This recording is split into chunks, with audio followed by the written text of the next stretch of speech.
All right, I want you to imagine something before we get into all these things. I want you to imagine this. You've been locked up, you're thrown in prison. It sucks, right? It sucks.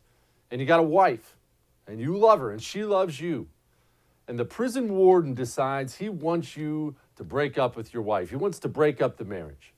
And so, whatever letters you send her, whatever letters she sends you, he gets his hands on them, and he edits them to make you look as bad as possible or make her look as bad as possible before he passes them along. How long do you think that marriage could survive? It's brutal. It's horrific to think about, right? We have to start accepting that that's where we are right now in the United States of America with the media.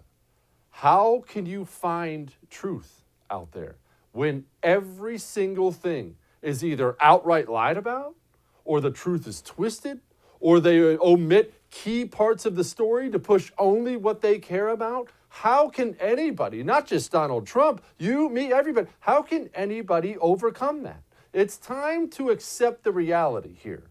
There are large portions of this society who want us to tear each other apart, whether it be because of race, gender, whatever the case. And here's the problem. They're the warden. They're the ones controlling everything that comes in, everything that goes out. Even if there is a message of unity from anybody, it's squashed almost immediately. Did you see the Trump tribute video? It was wonderful. Here it is. We will stand with the family of George Floyd, with the peaceful protesters, and with every law-abiding citizen who wants decency, civility, safety, and security. But what we are now seeing on the streets of our cities has nothing to do with justice or with peace. The memory of George Floyd is being dishonored by rioters, looters, and anarchists. The violence and vandalism is being led by Antifa and other radical left-wing groups who are terrorizing the innocent, destroying jobs. Did this for no reason. The mobs are devastating the life's work of good people and destroying their dreams. That worked so hard to get you. So hard. It harms those who have the least. We cannot and must not allow a small group of criminals and vandals to wreck our cities and lay waste to our communities. We must defend the rights of every citizen to live without violence, prejudice, or fear. Healing, not hatred, justice, not chaos, are the mission at hand. I only played you a portion of that. Was that not wonderful? Was that not a wonderful message of healing from the President of the United States of America? It was, right? Yeah, it got removed offline immediately. Twitter removes it. Quote, "This media has been disabled in response to a report by the copyright owner." As soon as a message of healing goes out, it's censored. Donald Trump, I may not agree with everything Donald Trump does. He's put out a message of healing consistently since these riots started. Here he is. Equal justice under the law must mean that every American receives equal treatment in every encounter with law enforcement, regardless of race, color, gender, or creed. They have to receive fair treatment from law enforcement. They have to receive it. We all saw what happened last week. We can't let that happen. Hopefully George is looking down right now and saying, there's a great thing that's happening for our country. There's a great day for him. It's a great day for everybody. This is a great day for everybody. This is a great, great day in terms of equality. It's really what our Constitution requires, and it's what our country is all about. What's wrong with that? Is that not a good message? Joe Biden didn't think so, though. For the president to try to put any other words in the mouths of George Floyd, I frankly think is despicable. And the fact that he did so on the day when black unemployment rose, Hispanic unemployment rose, black youth unemployment skyrocketed. Tells you everything you need to know about this man and what he really cares about. When's the last time you heard a unifying message from a Democrat? Tell me, is that all that party has become now?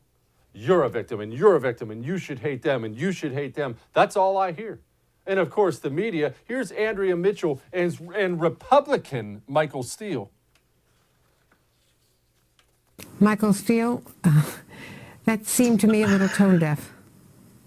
It's not only tone deaf. It's just it's borderline blasphemous in terms of, in light of what happened to Mr. Floyd. I doubt George Floyd is in heaven looking down, going, "Oh, gee, great jobs report." Are you kidding me? It just speaks to just how out of step this man is. Atlanta mayor had something to say too. What was your reaction to that? Disgusted. Simply disgusted. This president is incapable of showing any type of empathy. He always gets it wrong, time and time again. And I think we've got to stop expecting any more from him. How could he get it right? You all saw that wonderful video in the beginning, put out right away, censored right away. How could he get it right? When he does the right thing, it's removed. He says a bunch of right things. They take a 30-second clip and make him look bad. I'm not saying Trump is the second coming of Christ, but what chance does he or anyone else have to get it right again when the media warden is controlling and editing the letters? What chance does he have? What chance do any of us have? It's a dire situation. The media tried to tell you that these were peaceful protests in the beginning. You remember that? And AG BARR, to his credit, said, no. They were not peaceful protesters, and that's one of the big lies that the media seems to be perpetuating. 3 of my CBS colleagues were there. We talked to them. They did not hear warnings. They did not see these protesters. There were three warnings given. But let's get back to why we took that action. On Friday, Saturday, and Sunday, okay, there were violent riots at Lafayette Park, where the park police were under constant attack at the behind their bike rack fences. They were battling over the fences. They were trying to get entry. They were throwing bricks and an inflammable liquid at the police. 1/5 of there have been 750 officers hurt in the last week. 1/5 of those have been in Washington, D.C. Most of those have been federal officers at Lafayette Park. And you didn't hear about most of that, did you? That's the most amazing thing. You didn't hear about it. Or if you did, you got a little snippet of it off one of the social media sites where you love. That's what we're stuck with now. And we're stuck with rhetoric like this from that idiot Don Lemon. Open your eyes, America. Open your eyes. We are teetering on a dictatorship. This is chaos. Has the president, I'm listening, is the president declaring war on Americans? What is happening here? He's saying he wants to protect peaceful protesters, at the same time sending law enforcement and military into the streets to push peaceful protesters back, to be aggressive with peaceful protesters. He is doing the exact opposite of what he said in that speech. I think the president is playing a very, very dangerous game here. A dictatorship? What? CNN, they had their own thoughts on the looting. I know people see violence and think that people are just taking advantage of the situation, and there may be some people who are. I don't know that every single person is doing this born out of pain, but I can tell you many people are. We've seen it. They don't know what to do with that emotion, so their response, especially young folks, is to lash out. And one of the young folks, we talked to him on your show. You had him on your show. A young man who is from Minneapolis who said, do you see all this damage here? You don't listen to us when we speak, so you listen to us now, don't you? So acting out gets attention. And they know that because the other way hasn't gotten them the attention. It hasn't done anything. It hasn't changed anything. I oftentimes loot Target whenever I'm upset too. Definitely the way to go. Look, we have to accept that they control all the avenues of communication right now unless you are proactive seeking out other things. Download the First app. Watch this channel. Make sure you're listening to the right radio shows. Make sure you're watching what your children consume. I'm going to wrap up this thing by just saying this. The days of putting your kids in front of the news at night, the major news networks, oh, it's fine, I'm just going to make dinner, let me turn on the nightly news. Those days are gone. Stop doing that. You're going to mess them up, and you're going to wonder why. Stop doing that. All of that may have made you uncomfortable, but I am right. Now, there's plenty to stress out. There's plenty to stress about out there. You lay down at night, and what happens? Your mind just starts racing a mile a minute. You're thinking about the spouse. You're thinking about the kids. You're thinking about your job, if you even still have one. You're thinking about the state of America. You're thinking about how wonderful I'm Right was tonight. I know you are. But the point is, your mind can't turn off. And sooner or later, you're laying there staring at the clock, and it's 2 a.m., and you think, this sucks. I'm going to be miserable tomorrow. You don't have to do that all anymore, right? You can get an ebb sleep. It's a wearable device. It calms those thoughts down, knocking you out without having to take a bunch of sleeping pills. Go to tryebb.com/Jesse. That's tryebb.com/Jesse. Use the promo code Jesse at checkout. Get $25 off. We'll be back.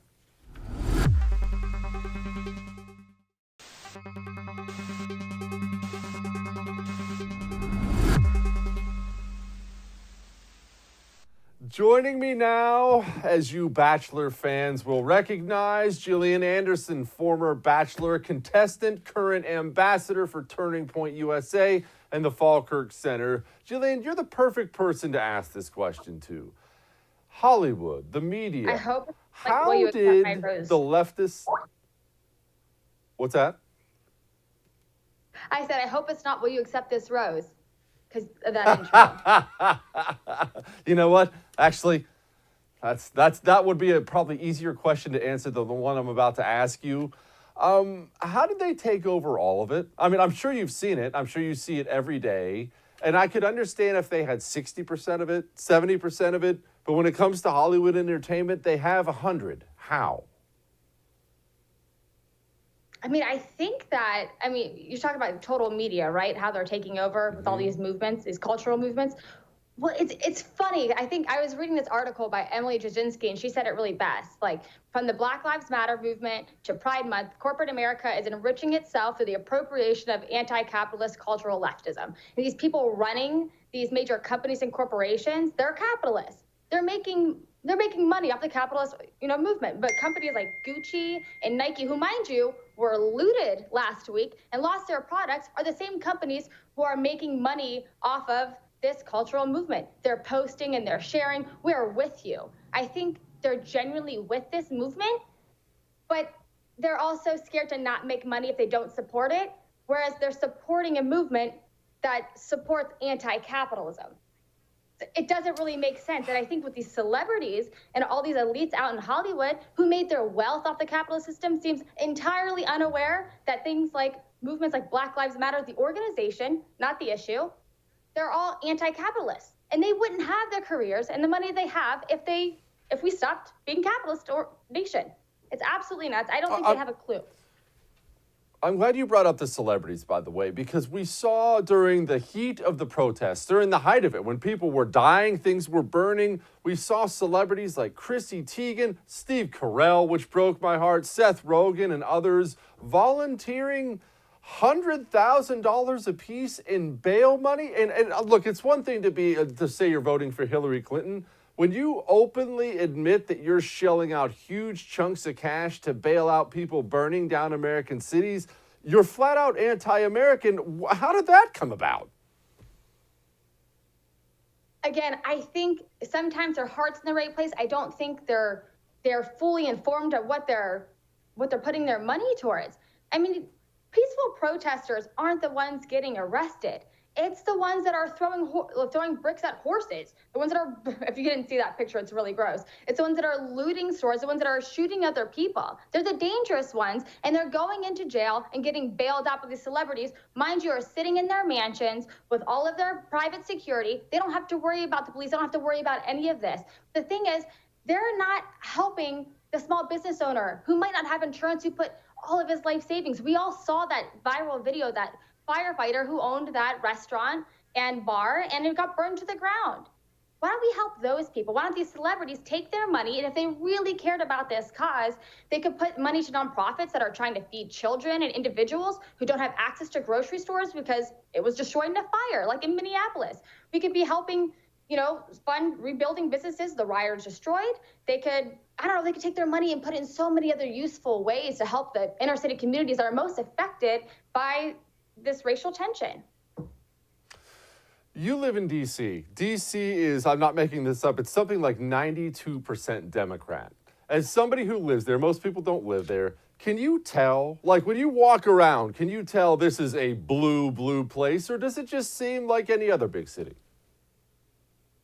I mean, it just seems, I guess with the crowd I'm around, we don't have a lot of, blue friends.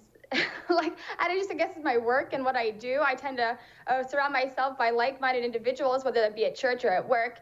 And so I think it just kind of plays into my friend group personally. But when I walk around, I don't see hard lines anywhere. I don't see hard racial lines. I don't see hard lines in division when it comes to our people in their political affiliation. It's not until we implement these laws, these really strict laws that we have with masks and shutting down businesses, you start seeing the divides more clearly. I think there's a lot of hard lines being drawn in the sand from all of the laws being laid down from COVID, from all the new movement, the cultural movement, you have to do this or act like that. I think that's when you start seeing divides. You start seeing these symbolisms that people are taking when they're freaking out about having to wear a mask or not wearing a mask, freaking out about opening their businesses or not opening their businesses. I now see people's more political division than I ever have. But before this, not at all. I didn't think and look at you and think that you were a color, that you were anything like this. I wasn't thinking about it. Now I'm so clearly thinking about it because it keeps getting mentioned. Did you save any of the roses you got on The Bachelor? I tried to. They got molded.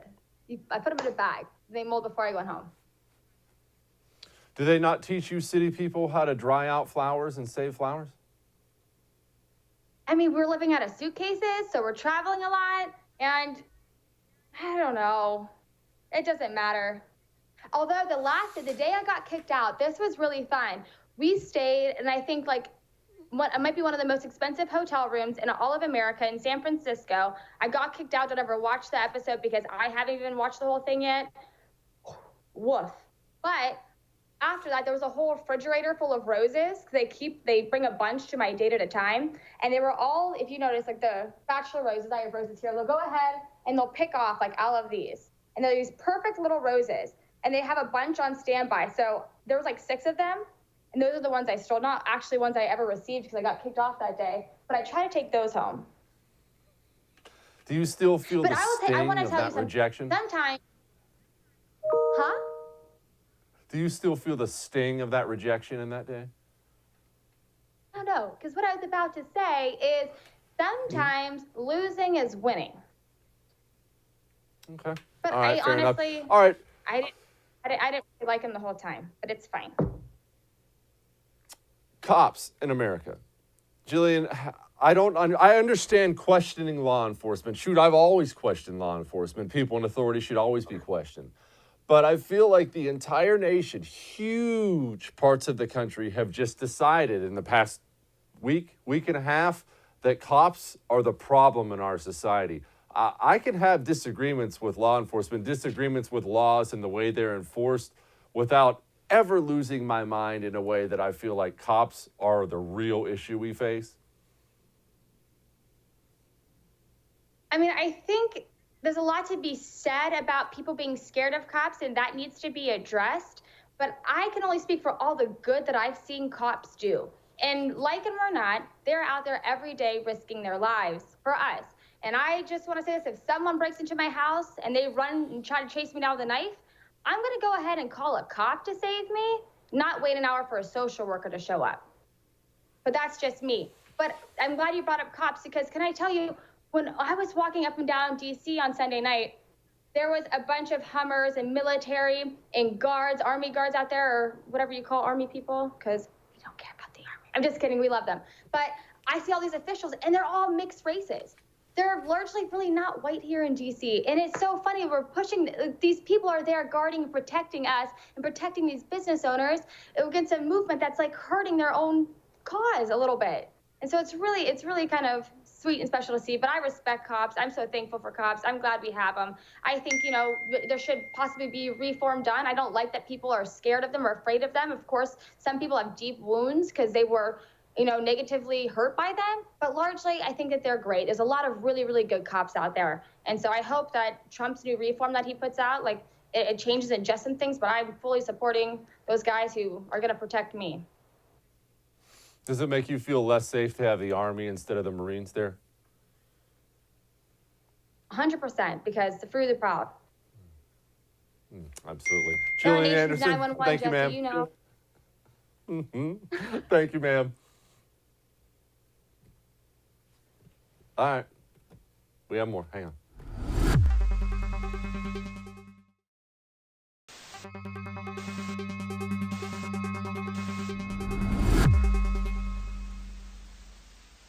Joining me now, against my better judgment, is the editor-in-chief of the National Pulse, Englishman Raheem Kassam. Raheem, I need you to walk me through something that has completely weirded me out.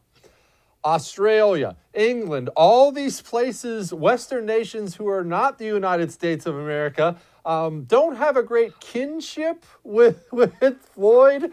They're throwing stuff at their cops, they're breaking things. It's absolute anarchy in London. Why? Yeah, I was actually just saying this earlier on in the week to a friend of mine, is that, I'm trying to rack my brain to understand what somebody from Streatham in South London has in common with anybody in Minneapolis or anywhere else in the United States. And the only thing I can come up with, Jesse, is that it's basically your fault because you exported McDonald's and Friends and Sex and the City so heavily abroad that honestly, these people who grew up in metropolitan areas in the United Kingdom, they think of themselves as like Chandler Bing and Carrie Bradshaw, and they, double Big Mac Whoppers with cheese or whatever it is. And so there is this sort of cultural affinity that you have, which is just completely false. It's a false brotherhood between these people. They think in almost American terms, even though if they went to visit anywhere near where you lived or anywhere near where I spent last weekend in Antietam, they would have nothing in common with Americans from those places. They think America is basically Midtown Manhattan across the whole thing. And so they have this weird, like, oh yeah, cool, we're one of those guys mentality. And it's absolutely sickening. I mean, I grew up in West London in a neighborhood that was predominantly white, but that was changing. And down the road from me, I had immigrant-dominated neighborhoods, and people can go and look these up, like Southall and Hanwell and Acton. And immigrants came from all over the world there. You had Indians and Pakistanis and Bengalis and Polish.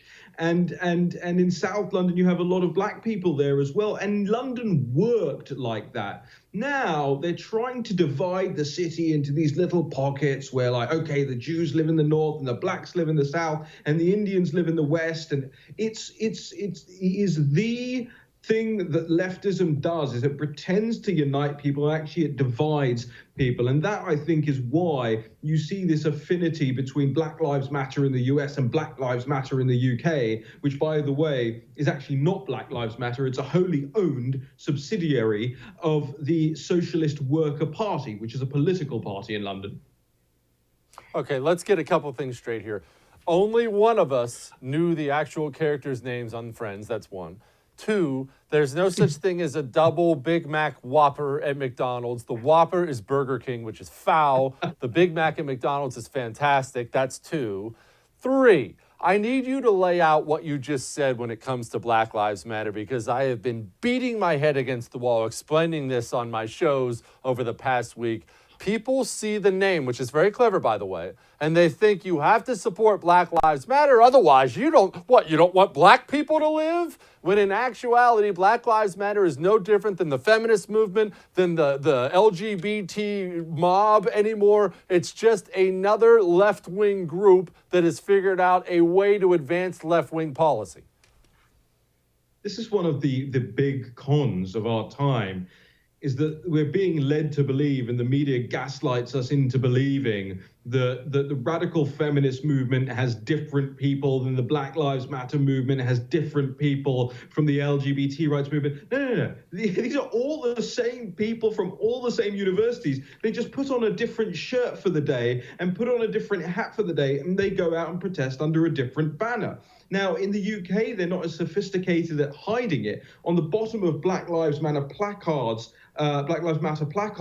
in the United Kingdom, it says Socialist Worker Party. And they have the same placards when there's LGBT rights thing or the feminist thing. They have Socialist Worker Party underneath it. So it's almost like the Socialist Worker movement in the United Kingdom, which is tiny, it's pathetically small. It has branded in the most corporate and capitalistic way you could possibly imagine, like the McDonald's arches. It brands every single protest with its logo. And so don't tell me F capitalism. These guys are the biggest ownership organization, and they like to own black people, they like to own black issues, but in reality, all they're doing is using them. Yeah, don't F capitalism. Sincerely, Socialist Party, LLC. Now, the American views on race. I'm blown away at how much of this narrative is not focusing on the fact every one of these police brutality things and every one of these places where they're rioting and they're looting and they're burning down things, every single one of them, each and every one, without exception, is completely controlled by the Democratic Party, has been controlled by the Democratic Party for decades, and somehow, Raheem, you're going to have to explain it to me. I'm looking at all the headlines.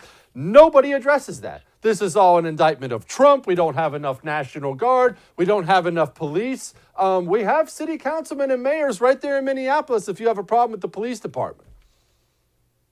Well, hold on. I mean, let's go even further back through this dumpster fire of a year. Where did most people suffer and die from the coronavirus? It was in Democrat-run states because the Democrat-run governors were shoving old people into nursing homes, and with coronavirus, they were infecting and killing each other. You've got the same thing taking place in terms of crime rates and in terms of how black people are integrated into the United States of America. It's in Democrat states. And think about this. Boris Johnson is the Conservative Party Prime Minister, a very liberal one at that, by the way, a Conservative Party Prime Minister in the United Kingdom who's being told that he is now racist and he is now the problem. Because why? Because George Floyd died in Trump's America. But it wasn't in Trump's America. It was in the Democrat-run Minnesota. And all of these things, here's what they do. They gaslight us to the extent by which we're exhausted and we can't be bothered to fight back against it because we think it's so obvious. Well, guess what? It's actually not obvious when the media is shoving it down people's throats every day of the week that, oh, this is Trump's fault, or, oh, this is Boris Johnson's fault, and isn't this just a problem with capitalism? I am a man of ethnic persuasion. My parents were born, my grandparents, in fact, were born in India, and I'm proud to be a British citizen. I am proud to live and work in the United States. Now, I would never dream of trying to tear down statues here. And my question is this, and of course I'll be called a racist and all sorts of things for it, but my question is this. You don't like the law of the land. You don't want law at all. You want to defund the police. You want somewhere that doesn't have statues of people, figures in history in those countries. Oh, and you complain that there was a brain drain because of slavery from your native countries that maybe your grandfather or great-great-grandfather came from. What's stopping you going back there and starting a business for yourself and starting to pump some wealth back into that country? And I'm not saying we should deport all these people, and I'm not saying they should all go back. I don't believe in that. But I believe that if you personally feel aggrieved at seeing a statue of Winston Churchill in Parliament Square because of something that he might have done to your great-grandfather, go and fix that problem. Why does it seem like it's a self-hatred movement, Raheem? I mean, in America, it's no different in England. I mean, look, you're trashing a statue of Winston Churchill. You wouldn't have in England unless it was Winston Churchill. I mean, the guy arguably contributed more to the existence of modern-day England than anybody else, but we see the same thing here. They're trashing Thomas Jefferson. It seems like a movement of self-loathing. Am I wrong? Well, it's more of a, yeah, I mean, self-loathing is one way to put it. I think that's even a little bit more sophisticated than these people are. I think, firstly, we've got a seriously low IQ issue going on here on the political left. They've never had to learn anything outside their comfort zones. That's what our schools are doing with the 1619 project, and the universities have been doing since the 50s.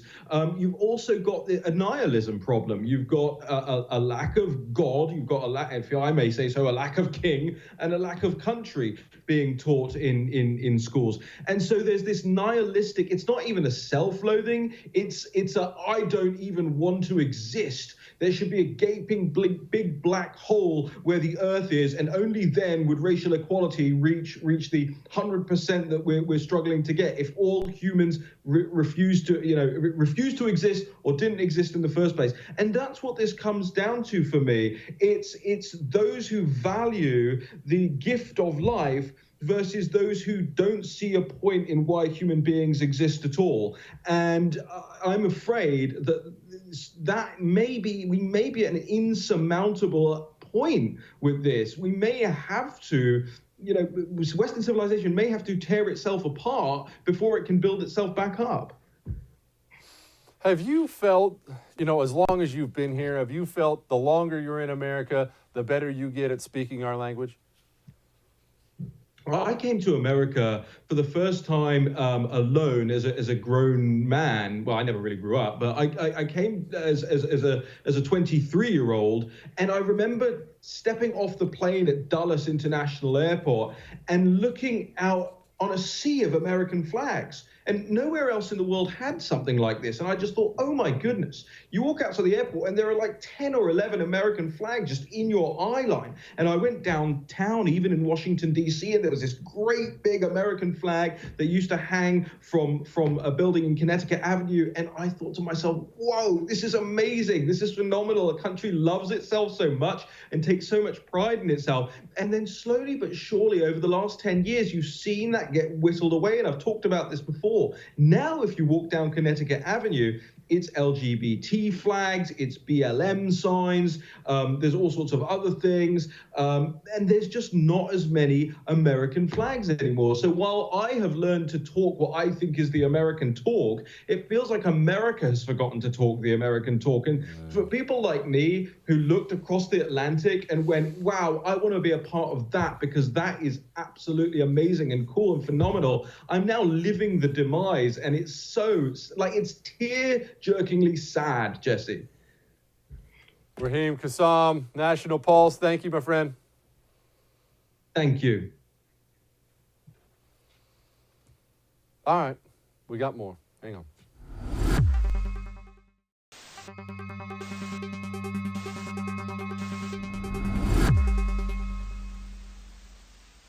Joining me now, host of This Is My Show with Drew Berquist. Drew Berquist. Drew, does it make you feel bad when you come on my show and you wear this fancy jacket like you're wearing, and then the TV comes on and you see that mine is so superior to yours? It always does. Yeah, I just know I can't match you. Can't match the size of the jacket, the style of the jacket. It's a losing proposition every time. It is. It sucks. I mean, and look, I feel bad for you, but we'll get through this somehow. Now, Drew, how much of what we see in this country is media caused? And I mean directly caused. We know the media sucks. That's not news. We know they're left wing. We know they intentionally make everything worse. How big of a problem is it? Because I have to be honest, I vacillate back and forth between thinking it's part of it and it's basically all of it. Where is it?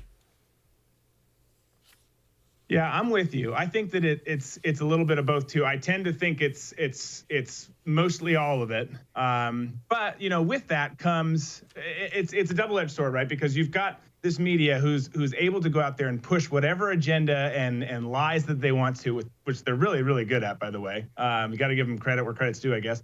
But then the problem is you've got audiences out there, viewers, listeners, whatever, who aren't smart enough to cut through the lies and the BS and, you know, ascertain what's real and what's not.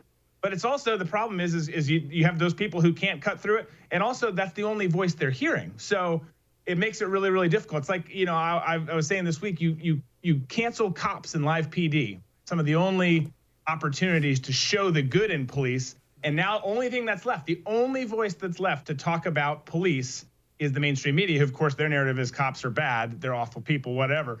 So it's a huge problem. It's a huge problem, and the fact that there's really just one loud voice for their side makes it a huge obstacle for us.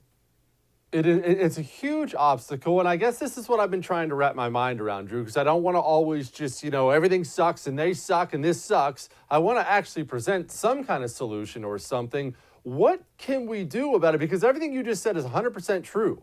And look, even if somebody is, you know, intelligent and curious enough, most of the time people don't have time. They said that, look, they're going to sit down in a day. Yeah. Obviously, they're going to do your show. They're going to do my show, but they don't have time for anything else beyond that. In all seriousness, they don't have time to consume news all day.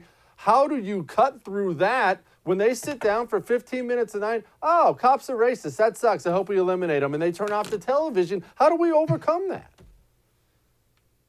Yeah, I mean, look, there's not many ways to do it. I think, you know, obviously there's some bigwig or a group of bigwigs could start something, market the heck out of it, and make it super huge so it is in the face of everyone like they do. But that's a lot of work and that's a lot of money to do that, and it's a losing proposition for a long, long time, just trying to get things out the gate and do it right. So, you know, I think that there's ways that you can fight back systemically that way and start to build stuff. You know, but the sad thing is there really is, because of that same equation of time that you bring up and the lack of options, there's not many ways to do it other than having some great divorce and just realize that we're never going to actually agree with each other, and maybe it's time to go, which we've talked about, different directions. There's not much room in between, which is so depressing. And it's like, no, there's got to be. But you sit around, you rack your brain, and you think of these options. And again, unless you have huge platforms come out of nowhere that rival, you know, the CNNs, the MSNBCs, you know, the big tech giants like Facebook and Twitter and some of these people who squelch other voices, unless you have something that rises up there, there's not many other options other than just saying, we're going to go this way, you go this way, and you believe and say what you want, and our media will do the same over here. I don't know. It's impossible situation. Drew, as it says in the good book, that there's a time for everything, and obviously this is one of those lower moments here in the country. And to what you just said, I get the feeling, especially when I read my emails and I get all the listener feedback out there and viewer feedback, that people feel hopeless right now. They feel completely besieged. They feel hopeless. They feel like every single pillar of power is against them. And to be honest, Drew, they don't necessarily feel like Donald Trump has really been nails for them, especially over the past few months. What do you say to them? Well, I feel for them. I think that there's truth to that. I think that it's, you know, it's always tough. It's always easy to, you know, Monday morning quarterback things or look at it from a different, you know, your own perspective.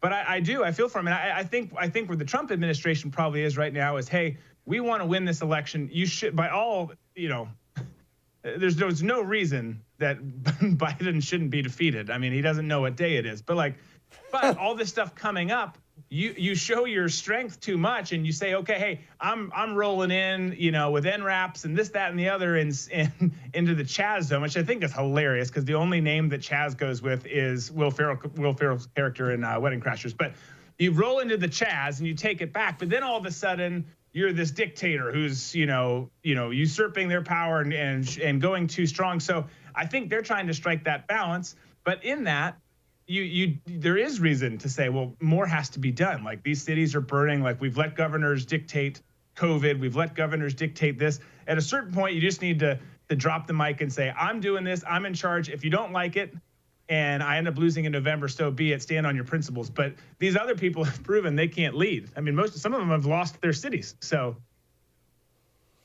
are you okay with him sending in the military? Are you okay with him ordering a division of Marines into the Chaz right now to go break some heads and clear that thing up? My only question with it is, we have the Seattle mayor out there openly talking about, well, it's just a block party. I mean, they don't seem to care that much.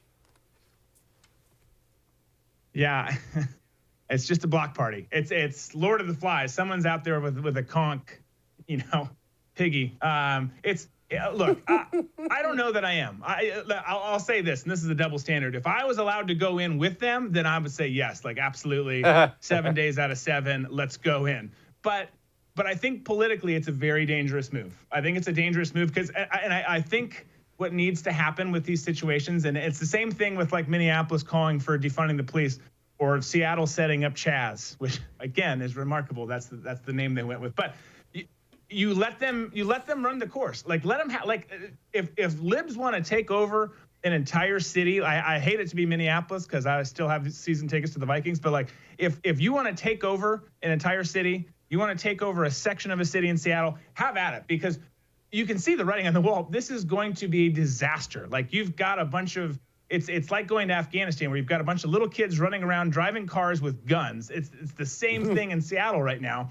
You've got these people who are entitled, know nothing about the world, trying to run a little section of a city or a autonomous, whatever they're calling it, and it's going to fail. There's no way it can succeed. So I think the smart play politically is let it play out. You're going to catch some heat for letting it play out, but they will sink their own ship. Drew Berquist, host of This Is My Show with Drew Berquist. Thank you, Drew. I appreciate you. Thanks, Jesse. Thanks for having me. Look, like I've told you before, there's plenty of bad news out there, and as I look at the landscape, there's going to be plenty of bad news out there for the foreseeable future. But allow me to leave you with this somber sounding but actually happy news. You're going to die one day. I'm going to die one day. We're going to have memories. We're going to have, stories to tell when we're laying there on our deathbed, and our great-great-grandkids are like, great-grandpa, what'd you do? Oh, I got to watch a bunch of dirty hippies take over Seattle one day. Hopefully you get to experience that too. So look, there's something to be said for having an interesting life. Take heart. We'll get you through it. We'll laugh a little along the way. Y'all be safe.